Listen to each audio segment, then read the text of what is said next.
This is the Lone Crater YouTube. We hope this video helps. You open Lightroom and pick an image with clear highlight and shadow detail. First, go to the Tone Curve panel and choose Point Curve to take precise control. Add 3 anchor points roughly placed at shadows, midtones, and highlights so you don't wreck the overall contrast. Then drag the midtones slightly up or down to set perceived brightness. This sets the foundation.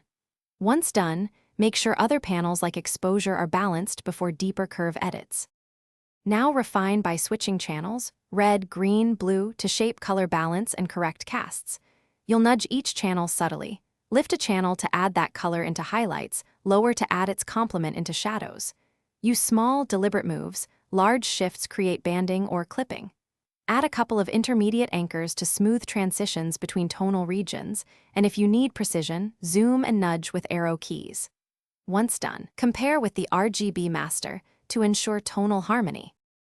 Finish by toggling all panels to compare before and after. This confirms your curve improves the image without overcooking it.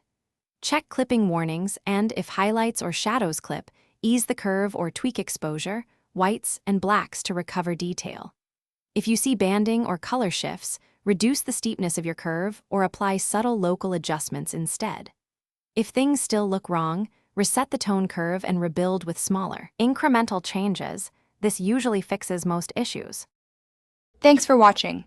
Consider subscribing if we helped you.